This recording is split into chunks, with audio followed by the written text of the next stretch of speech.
d'État. Mais en fin de compte on sait que sport jeunesse ak culture mënul ànd. mënul ànd c'est pas possible mënul ànd. donc nan la wutal ministère. parce que la culture elle est vaste. absolument elle est immense. donc nan la wutal daal ministère. waaw ministère boo ñu wutal leen direction rek sax gënu la. même su fekkente ni dañ koy. une direction boo xam ne bi dañ koy. rattaché au ministère. mais il y a tellement de directions de la culture dans ce ministère là le secrétariat d'État est là la direction générale de la culture est là la direction des arts ñu fi donc il y a tellement de directions autour et ça ne va pas. ça ne va pas kay. ça ne va pas c'est ça la réalité ça ne va pas. donc il faut qu'ils soient cohérents dans leur démarche pourquoi parce que. acteur culturel bu njëkk la wax mais ay intellectuels léegi dañoo jàng xam. tout leen affaire bi compliqué. ñoom ñu bàyyi ko fi dem liggéey ak ñeneen fexe ba seen affaire di dox ça ne les empêche pas de faire leur tournée combien d'artistes sénégalais aujourd'hui sont en voyage qui font des concerts avec ay 50 dates par an et cetera.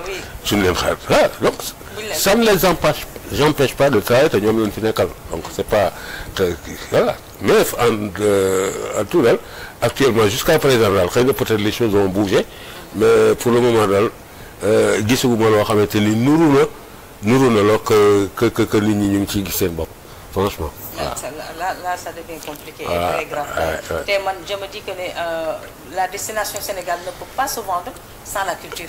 c'est pas possible. c'est pas possible. c'est parce pas que possible. destination Sénégal quand même bu ñu bëggee jaay Sénégal dëgg-dëgg il faut forcément passer par la culture. mais soo duggee même demal dans n'importe quelle compagnie aérienne nga dugg toogoo soo xooli seen kii bi da ngay xool tu veux di Youssou Ndour di ko du et cetera ils le vendent à partir de l'avion de la destination les Sénégalais ay jàmbaar lañu dëkk bu nekk taxaw na fa taxawaay boo xamante ni joxe nañu Sénégalais voilà réellement su fekkente ne ay distinction la qu'est-ce qu'on n'a pas eu comme distinction suñu demee ba Youssou Ndour ñu dugal ko ci académie Hollywood docteur Onis Koza fu nekk ay Grammy Awards et cetera ay Baba Maal ay ñoom tout le monde di ko dem di jël ci bitim réew ça veut dire qu'on a fait rayonner là voilà et ça a été vraiment une fierté voilà mais nag il faut pour cela nag il faudrait que vraiment les autorités se concentrent maintenant sur ce que parce que soxlawuñu ay séminaires soxlawuñu ay rencontres ay politique sectorielle de la culture et cetera dossiers yooyu def nañ ci plus de 50 ñu ngi ci biir tiroir yi na nga ko génne dépoussiérer ko mettre ko à jour et puis faire appliquer. est-ce que yow duñ la fa affecté sax benn yoon. non man léegi mag laa. léegi mag laa. xale yu xarañ a ngi fi man. soxlawuma poste soxlawuma dara. lii yéen itu mais quand même. gisee xam naa ne soxlawoo poste. waaw sa expertise. sa expérience nit ñi dañ koy soxla. non laa yow mi de te yàlla na fi gën a yàlla yàgg. amiin mu ànd ak wér vraiment. amiin parce que ñun aussi dañoo. mais quand on va verser. da ngay liggéey c'est pas pour vous jeter des fleurs. Mais quand on va verser 70 ans, on se dit que l'avenir il est derrière. Voilà, l'avenir il est derrière. li nga xam ne di ko dem moom mooy avoir rek au moins benn situation boo xam ne ki ma permet. yaa ngi wax problème âge mais xam nga ne li gën a tiital doomu aadama li gën a tiital ndaw si àddina. mooy mag mu la sori. waaw loolu moom moo tax te de toute façon dañuy nekk ay bouclier par rapport ak génération bi parce que soo xoolee. xale yi dama leen di xool ba saag dama ne ay jàmbaar lañu mais da nga leen di yërëm ñëwat leen parce que ku nekk ñu ngi leen yaakaare lu nekk te dara matul voilà sag bi moo fi nekk te xale yi ku leen jàppale ñu dem mais justement pour laquelle on a besoin de personnes comme vous. voilà te état kenn newu ko jëlal xaalis jox nit ñi mais dana ni accompagner leen xale yi maanaam faciliter leen pour ñu mën a def seen liggéey su fekkente ne ay lettre d'accompagnement lettre d'appui fii ay lettre de nangam extra ñu jële voilà ñu xool taxes yi fekkente ne dafa cher ñu xool naka la ñuy moduler taxes yi parce que gis nga dans le domaine des taxes là toujours ñu wax ko ça fait nag maintenant plus de 20 ans 30 ans qu'on en parle xam nga par exemple les taxes sur la musique soo xoolee presque ça fait plus de 50% yoo xamante ne de taxes donc nit ki lu muy gagné or. léegi 50% yooyu fan lay dem moom. fu nekk ñii dañuy jël 10% ñii jël yi et cetera ba nga xamante ne en fin de compte tu te retrouves ay 48% d'actifs mais ce qui est plus grave encore c'est que dana naan le taxe par exemple taxe municipale par exemple. soo ko xoolee ñun la bon ça part normalement c'est entre 8 et 20%, 8 15%. 8 à 15%. 8 à 15%. On le dit que c'est 50% et le bon. Non, quand vous avez par exemple entre 8 et 5 et 15%, nous plafonnons 15%. Donc les artistes vont faire moins de spectacles. Ouais. Pourquoi? Parce que si on vous dit que c'est entre 8 et 15, j'appelle 8, 9, 10, peut-être. Là, au moins, ce sera supportable. Mais fait qu'un 15% plus de taxes, moins de spectacles. Donc, on se retrouve tout. Exactement. L'œil def, dangay faya, d'autres de ces dara. Mais sur la scène locale, mais sur le plan international. Sur le plan international, mais fii moom metti na lool pour nga organiser fi événement. taxe municipalité du la bàyyi solaaw da ngay fay ce qui est logique kooku moom foofu moom c'est logique parce que li ngay fay aussi moom la ñuy jël séddalewaat ko kii kooku moom c'est mais taxe municipale taxe lii nangam doo xam fu mu jëm. Voilà, on a parlé de la copie privée bi mu nekk ça fait au moins ñun en 2020 lan joxoon suñu rapport à l'époque le ministre 2020 on avait fini jox ko le ministre Abdoulaye Diop jusqu'à présent on en parle. Il y a eu ce qu'on appelle benn genre triomphalisme. Pourquoi? Parce que jàll na en conseil des ministres mais ça s'arrête là, il n'est pas encore effectif. Ça n'existe pas encore. Loo xamante ni qu'il faut permettre au moins aux artistes de souffler un peu. Il y a le statut de l'artiste qui est là pendant. ñu ngi dem di liggéey de séminaire en séminaire di bind. Mais non mais écoutez signer le décret mu actif ensuite vous rectifiez en cours de route. ça dafa nekk loo xamante ni dafa simple mais cette route administrative il faut que nga kii war na gis ni voilà ministère mu ne war na ci kii c'est trop compliqué. C'est trop compliqué d'accord na ni que ni lii mu ngi ci sur la loi de 98 mu ngi ci le statut de l'artiste mu ngi ci la copie privée mu ngi ci d'accord nañu signer le décret et ensuite mettez ce qu'il faut après. mais ça fait plus de 6 mois yi mu jàllee conseil des ministres jusqu'à présent. non yaa ministre bi tàlluloo ministre bi nag ay espoir ay kii dafa bari trop ay liggéey. waaw léegi tamit bëggoon naa aussi. nga ñamal tuuti suñu téléspectateurs yi nga xamante ne ñooy suivre Pass TV tuuti si sa livre bi c'est dommage que amuñu fi benn exemplaire mais quand même un petit résumé du livre. waaw le livre comme j'ai eu à le dire tantôt c'est-à-dire man dama ni je suis un témoin de l'histoire et que j'ai eu la chance d'avoir un frère parmi les élites de la chanson muy Omar Pène. Donc ñu bokk papa voilà jox ma cër lool man tam mën naw ko lool ci liggéeyam ak voilà ci li muy def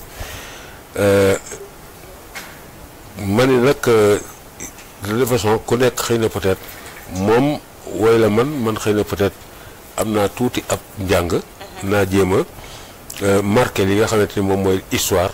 Pourquoi? Parce que am naa au moins koo xamante ni su ma xoolee parcours am dana justifier li nga xamante ni moom laay def donc li ma man moom mooy maa moon nag sama benn xarit bu naan Mass Diongo qui vit aux États-Unis tous les jours ma bindal chaque fois moom moo gënoon a sonal ma daan nag profité ci benn voyage moo demoon en Casamance ñu defa benn spectacle avec Econtine et c'est là où l'idée est venue carrément ma commencé nag di bind di dem ay Moulomp dem ay Diegoune et cetera commencé def ay recherche ça m'a permis ma dugg nag maintenant di ñëw Fouta ñëw Saloum un peu partout. Presque voilà donc di gëstu di bind loolu laa mën. waaw mais da nga jël sa temps parce que. mais absolument parce que 7 ans. 7 ans. C'est un travail énorme. Et il fallait que donc ma xool nag ban axe lay bindee livre bi.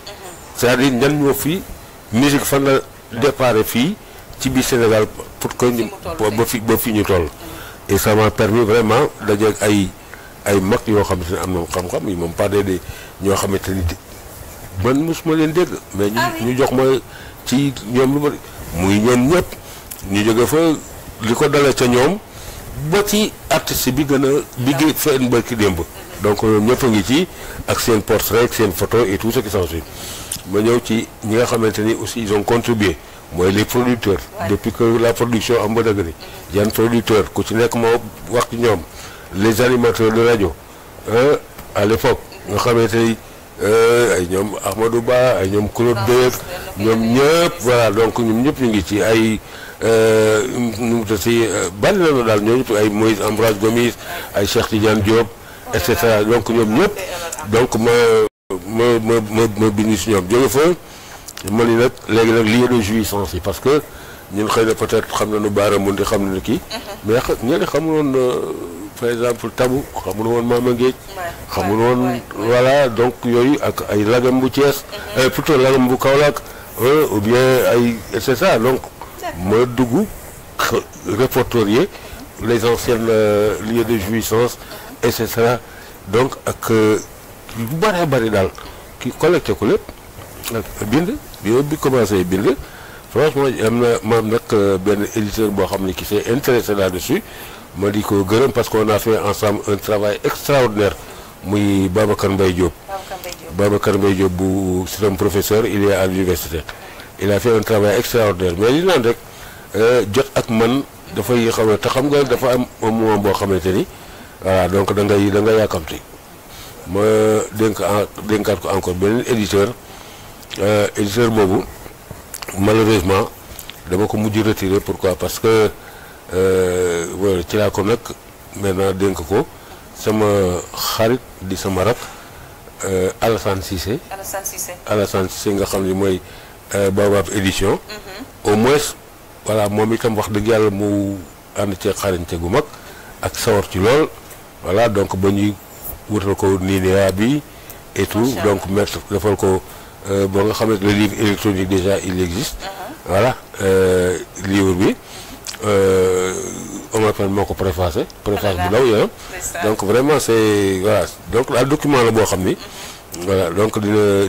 génn dafa war a génn parce que loolu mënul kii parce que suñu kayit aussi Sénégal yi la amante voilà dina génn ñun ñëpp nag ñoo dem nag daal di taxaw voilà ministère nag pour suñu accompagnement non moom kay moom la moom xaaru voilà non moom kay ñu ngi noonu rek suñu ko defee dina génn suñu ko deful dina génn waaw parce que am naa yaakaar ni Sénégalais la citoyen la am naa samay droit voilà te man samay droit civique yëpp dama koy matal et li ma war ak sama digganteeg sama yoon dama ko moom mat sëkk donc su fekkente ni yoon rek ñoom deful y a pas de souci les autres vont faire parce que nii ministère kii noonu la ko par exemple ku mel ni voilà ab société n'importe qui war na mën a intéressé wu ci livre bi donc voilà donc n'importe quel artiste sax ci boppam war nii voilà te mu ngi ci donc moom itam war na ni man ni man kat gën a gisee nangam et cetera puisque affaire bi loolu la kaay yu ma may la sax benn soirée waaw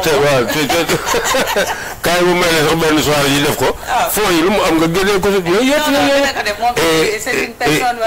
et d'ailleurs j'ai beaucoup apprécié l'attitude de Guiti Guiti moom def ma ni carrément voilà cette affaire là sur affaire là donc il faut qu'on fasse des événements au moins pour mën ko am ñu ne que waaw non xale yi aujourd'hui wallaay xale yaa ngi sot bu méttee vraiment non sot xale yaa ngi sot bu baax a baax vraiment te xam naa ni kooku moom incha allah léegi moom ñu génn mooy séance de dédicace ba kay lay xalaat boobu moom dina xumb moom dina xumb a dagande macha allah vraiment ça fait un grand plaisir de vous recevoir sur le plateau de Pass TV moo bàyyi la le mot de la fin gisee ba xanaa di la gërëm lay ça fait plaisir de te revoir vraiment plaisir de te revoir daf may neex may daje ak absolument on a parce que gis nga li naan rek ñi bokk xel saa yu ñu dajee rek seen daje dafay neex voilà donc merci aussi à Ngara le caméraman voilà nga xamante ni moom parce que xam nga caméra dafay sawarloo nit pour ngay wax. mais ce sont les stars de l'ombre. absolument parce que da lay motiver. voilà donc di.